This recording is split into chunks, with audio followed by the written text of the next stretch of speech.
At 0647 on the morning of October 25th, one American pilot looked through the haze and saw Japanese warships where no Japanese warships were supposed to be. They had 6 escort carriers. Kurita had Yamato, and he was coming straight at them. 30 seconds was all he had.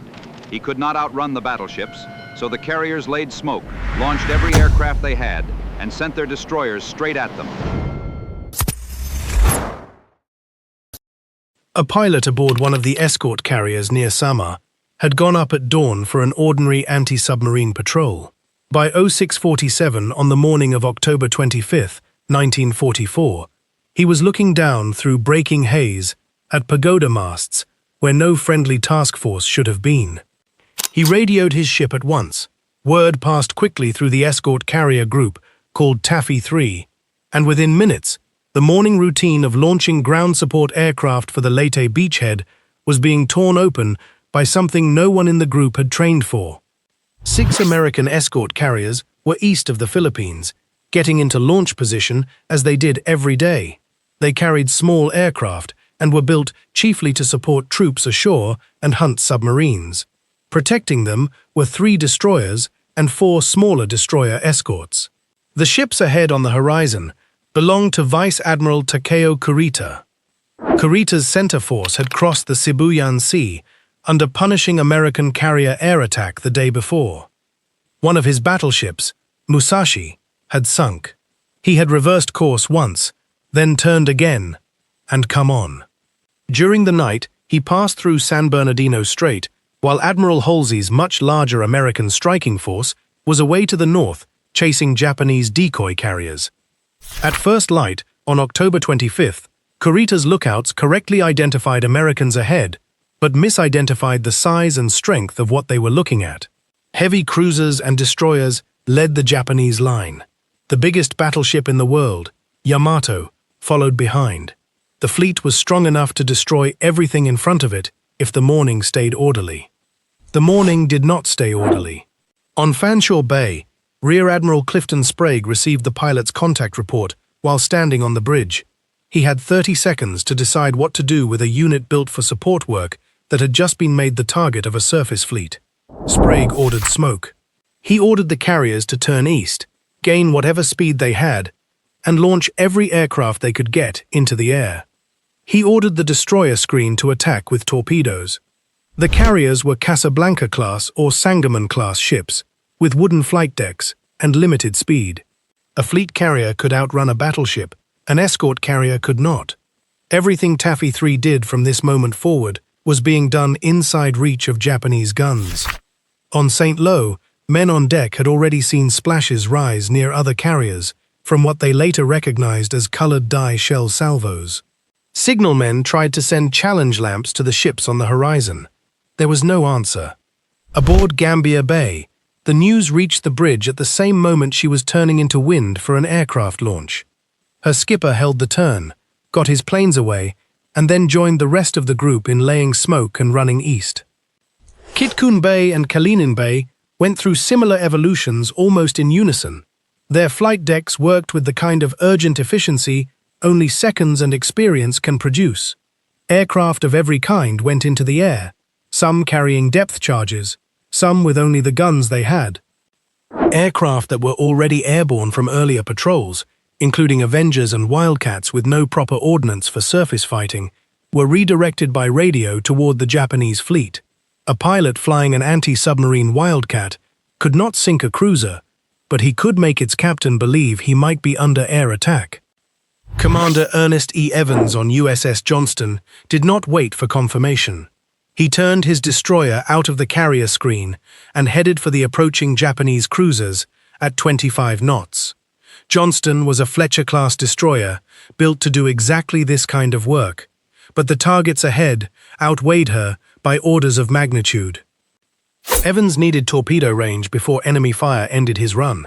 Once in position, he fired a full spread at the heavy cruiser Kumano. At least one torpedo hit, blowing out a section of her bow and forcing her to slow. The hit did not stop Kurita's fleet. It disrupted the front of the Japanese chase at the moment disruption mattered most. Japanese shells reached Johnston almost immediately. Heavy hits ruptured compartments, damaged machinery, and wounded Evans himself. Johnston's bridge lost partial power. Yet the destroyer kept firing her guns and faded into smoke, only to reappear again from another bearing. The American destroyers were not charging ships they could beat. They were charging ships they could not bear to let shoot undisturbed. A cruiser picking the range of a carrier was a cruiser that answered the destroyers. That bought the carriers minutes, and minutes were the only thing Taffy 3 had enough of to spend. OL went in next. Her run carried her toward ships whose gunfire could erase a destroyer in seconds. She pressed in anyway. The cruiser Chokai and the battleship Congo were among her targets, and her object was simple: force them to think about torpedoes long enough that they did not think only about gunfire. Herman, coming from a different angle, gave Kurita multiple threats from multiple bearings at once.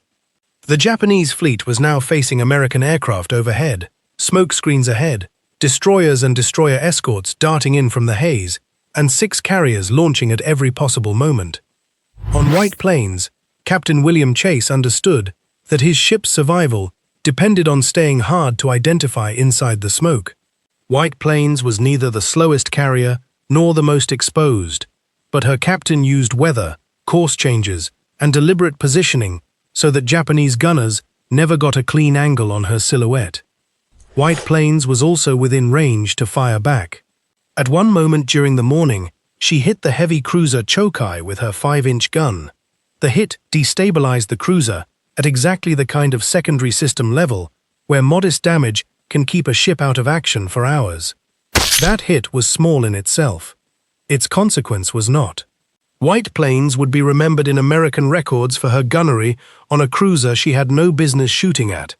The hit bought time not for White Plains alone, but for the entire task unit. Kalinin Bay came under heavy fire next. Splashes walked across her wake. At least one Japanese shell hit near enough to scatter fragments across exposed spaces. She did not stop launching aircraft, and the planes that got into the air from her deck joined the improvised American pressure above the Japanese fleet. Gambier Bay's position began to worsen. She was not crippled yet, but her speed was lower than most of the group, and when the Japanese narrowed the chase, she fell slightly out of the protective rhythm of smoke that the other carriers were keeping up. A pursuit like Kurita's does not need every target all the time. It needs one. Air attacks continued from whatever American aircraft were available.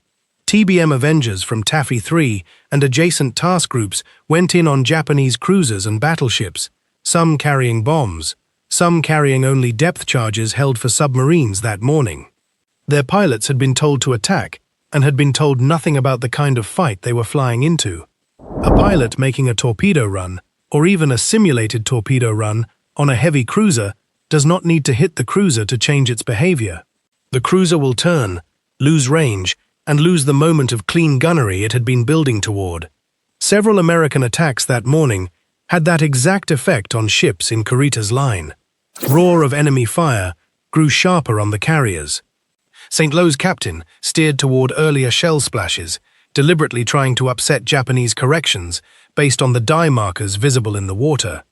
It was a small practical answer to large caliber fire, and it worked often enough to be worth doing for nearly an hour. Smoke was the cheapest weapon Taffy 3 had. White Plains slid behind one column of smoke and emerged behind another. Kalinin Bay stayed under smoke as she launched aircraft. Gambier Bay tried to do the same, but her lower speed meant that the smoke she made was also the gap hunters could close through. Aircraft were also using Kidd and St. Lo as their operating surface. Planes returned, landed where they could, sometimes on the ship they had originally launched from, sometimes on whichever deck was clear.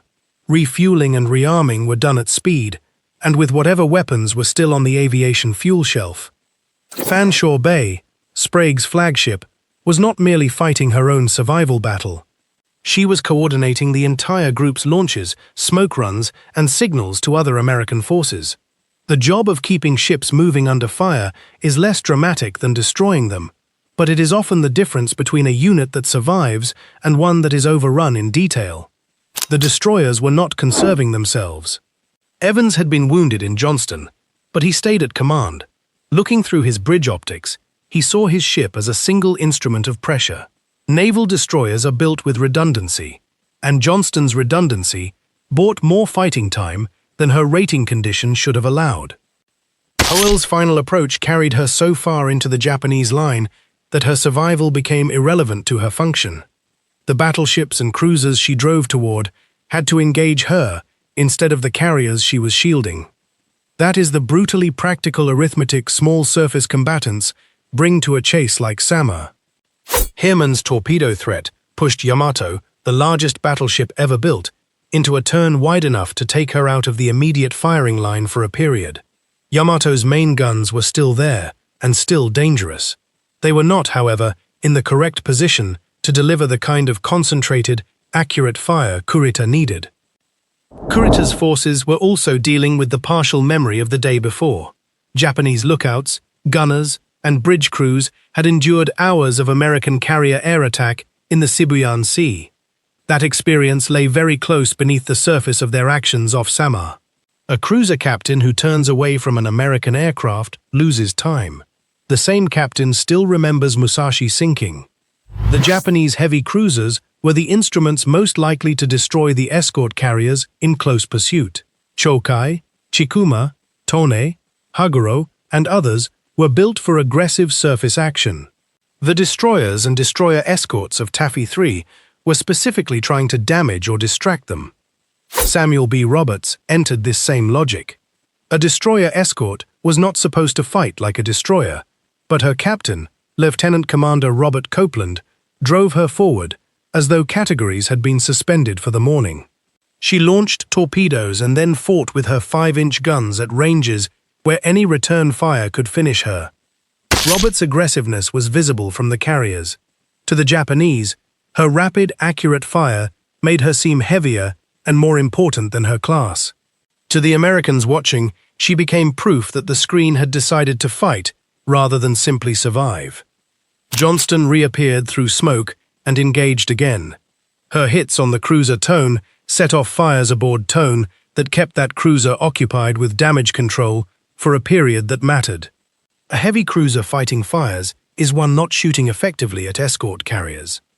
White planes again worked the smoke and weather skillfully enough that Japanese fire shifted to easier and more visible targets. Gambier Bay was becoming one of those targets. Even though she had been fighting all morning, she had lost enough speed to be the carrier the enemy could isolate. Kitkun Bay's aircraft had been in the air longer than her own deck crews liked. They came back, traded comments in the ready room for 30 seconds, took on fuel, swapped depth charges for whatever ordnance was being passed up from below, and launched again. That repetition, more than any single attack, kept Japanese bridge crews thoughtful about what was overhead. Kalinin Bay absorbed more hits. Her flight deck was damaged. Her communications were degraded. She continued launching because ceasing to launch would have meant ceasing to act on the Japanese line, which would have allowed the enemy to settle onto her at will. A carrier that keeps turning aircraft into pressure keeps making herself a problem the enemy has to manage. The cost of the morning began to register more heavily. The Gambier Bay and St. Lo were taking direct fire from multiple Japanese ships at the same moment. Gambier Bay, dead in the water, listed and burned. St. Lo, smaller than a battleship, fought fires on her hangar deck that threatened to spiral out of control. Smoke shapes crossed and recrossed the sightlines. The Japanese fleet was now fighting in a battle whose picture kept threatening to change. The targets were confused with each other. Aircraft appeared over one bearing and vanished into clouds, only to reappear over another. Kurita's picture was full but unclear. At about 0900, the Japanese Admiral began to break off the action. He had been fighting a battle he expected to finish in minutes, not in hours. He had lost or damaged several heavy cruisers. His flag officer commanding the battleships had begun to worry about the danger of an organized American counterstrike. He had not reached the transports and support shipping off Leyte. For Taffy 3, the surface crisis lifted by degrees. Smoke still walked across the sea. Aircraft still circled overhead. The Japanese line turned and withdrew.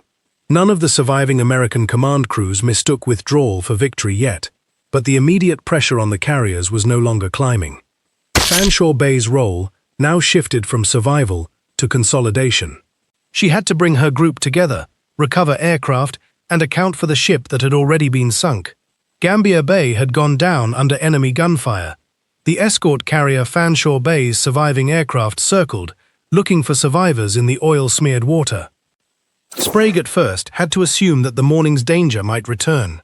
Even if Kurita turned away, he might turn again, or a second force from another direction might appear.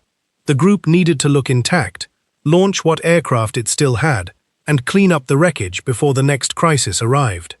On the American side, Gambier Bay was gone, but Gambier Bay's contribution survived. She had drawn fire at moments when other ships were launching aircraft. She had forced the Japanese line to commit to a real gunnery duel at ranges at which the duel favored ship hunters more than carrier killers. White Plains won honors and Presidential Unit Citation recognition for her work that morning. Her deception by smoke had been a part of the answer to why Kurita could not decide whether the American group stretched beyond the ships he could see. White Plains had been the carrier whose silhouette stayed least observable inside the morning's confusion. Kalinin Bay received the same honor. She had been the carrier on which the issue of survival by genuine endurance was most clearly visible. She had taken damage, lost steering briefly, kept launching aircraft, and remained in formation, when formation was itself a form of combat. She had done the most straightforward kind of bravery. She had stayed where she was needed. Kitkun Bay's contribution may sound the least dramatic of the six. Yet aviation output from her decks and the waves she launched helped build the airborne pressure Japanese commanders were feeling. Aircraft sortie rates are a primary measure of what a carrier adds up to. Kitkun Bay kept adding it up throughout the morning. St. Lo received attention not for surviving the morning, but for surviving it well.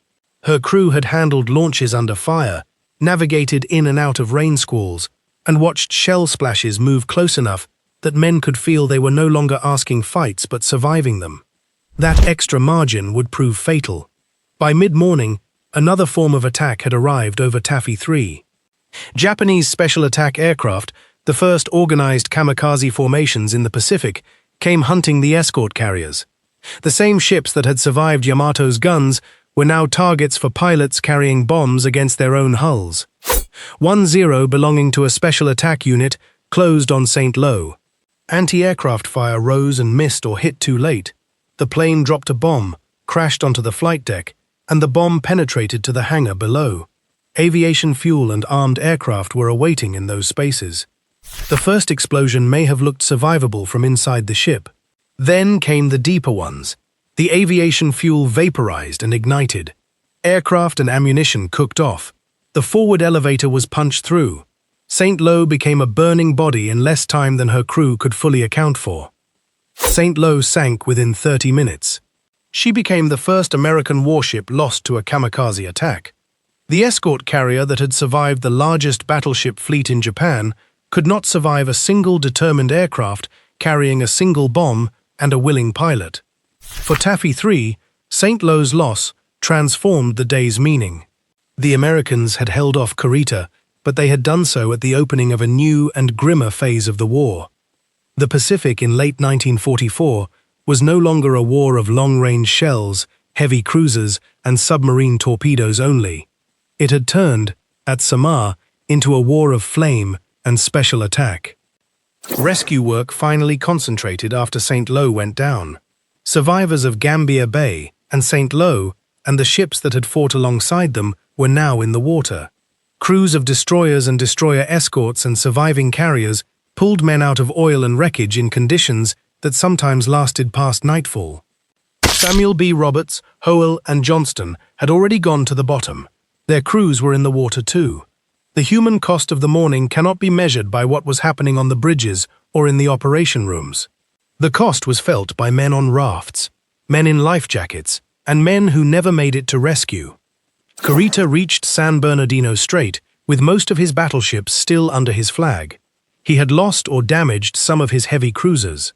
The transports and amphibious shipping off Leyte were still untouched. He turned away from an opponent that his fleet should have been able to annihilate, but had instead fractured as a target. Samar did not defeat the Japanese center force. in the sense that American guns and bombs sank it. Samar defeated Kurita's mission. The transports and support ships off Leyte continued loading and unloading. The invasion held. The minesweepers crossed the entrance at dawn the next day. Why he turned is one of the unsolved questions of the war. He had already absorbed what he thought would be the worst American carrier attack the day before. He had lost a battleship and damaged cruisers. Off Samar, his fleet was under recurrent air attack from carriers he had been told were escort carriers, and his torpedo defense had been kept busy by destroyers acting outside any reasonable expectation of their survival. He had also to deal with the knowledge that San Bernardino Strait was still open behind him, only because American shore-based aircraft there had been modified away from pure anti-surface work. If the Japanese fleet entered Leyte Gulf, it might face a return to escape that no longer looked clean. He had watched destroyers hit his cruisers and stall his van. He had watched American carriers, smaller than the fleet carriers his fleet had feared the day before, launch aircraft often enough to suggest they were part of a larger group. He had watched his torpedo range sharpen as his own cruisers once came within range of the Americans, only to be pulled back the moment destroyer attacks multiplied. This was the practical, tactical puzzle he had to solve. His fleet could still find the American invasion shipping and attack it. It would do so under recurrent air attack, with a damaged cruiser line, and with destroyers thread on every bearing. He could not guarantee the safety of the fleet as a whole once he had done so. Kurita decided against pressing in. The withdrawal means that one of the largest surface battles in the Pacific War had ended not in a fleet-to-fleet triumph, but in a fleet-to-task unit attrition that had turned a punch into a memory. That was always going to be the meaning of Samar. The Americans had not built a fleet that could stand against Yamato. They had built a fleet of ships that could mislead him until he stopped trusting the picture in front of him. Fanshawe Bay lived through the day and served in the Pacific for its duration, returning once to repair and twice to support. She had been the ship from which command turned panic into plan. After the battle, her crew had to live with the memory of the day they had done their job, while other ships had died. White Plains, after Samarine's verdict brief, was back to flight operations within weeks. Her crew had stayed hidden, while others stayed visible. In the calculus of survival, invisibility had not been heroism of the dramatic kind, but it had been heroism of the practical kind. Kalinin Bay lived through the day and went back to her support work for the duration of the war. Her story left the smallest individual scar in the record of Taffy 3, and that is its meaning. Some ships absorb more than they are remembered for, and that is part of how units survive. Kitkun Bay kept delivering aviation sorties for Taffy 3 throughout the Leyte operation. Her aircraft sank Chokai's hulk later in the day. She had been the air-generating half of why Kurita was forced to keep guessing what was overhead. Gambia Bay had fought well and died. The record of her fight includes images of her listing, burning, and going down with the standard on the aft mast still visible. She was the carrier that had been the most visible and that had therefore paid the most visible price. St. Lo's sinking was filmed. She is the only American warship whose loss to kamikaze attack was captured on motion picture. These images, more than any account, established what kamikaze attack could do at sea. The wrecks of the carriers and escorts still lie in deep water off the Philippines. They have been found, surveyed, and photographed, including the Gambia Bay. Their metal on the floor of the sea is the final form of the story. In the larger Pacific War, the question of Samar is how a fleet of light ships defended a beachhead from a fleet of capital ships. It is also how Japanese senior commanders weighed growing tactical risk against remaining operational gain. The answer was that Kurita withdrew, and the smaller force had forced a withdrawal by acting in a way that multiplied the danger to the larger force. The Battle off Samar became a touchstone in the Navy because of its very asymmetry, because pilots, destroyers, and carrier crews could see what they had done, and because the pattern is still studied to this day. What an escort carrier group can do against a battleship fleet is not just a question about weapons. It is a question about coordination, smoke, deception, weather, and timing. The Americans in Taffy 3 had gained confidence over months of close-in support work from air, sea, and shore coordination. That experience gave them the practical competence to keep moving while being urgently attacked. What a Japanese fleet can do against a beachhead fleet is not just a question about guns. It is a question about how confidently a fleet can rely on operational intelligence that does not show a fleet like Taffy 3 on the water ahead. The Japanese had not expected to face escort carriers so close to the landing beaches. They had expected the amphibious shipping itself. The war ended without settlement of the question Kurita faced that day. Off Samar, he had gone in strong and come out uncertain, having added to the casualty lists without reaching his target. He would command other forces later in the war, including the Japanese center forces' eventual dispersal, the loss of Musashi, and the ongoing grinding of Japanese naval power. Taffy 3 fought the action and went back to its job of protecting and supporting subsequent operations in the Philippines. The losses were real and unhealed. The survivors lived with the knowledge that they had held the line at a critical hour. History would never ask more of a unit like Taffy 3 than it had on October 25, 1944.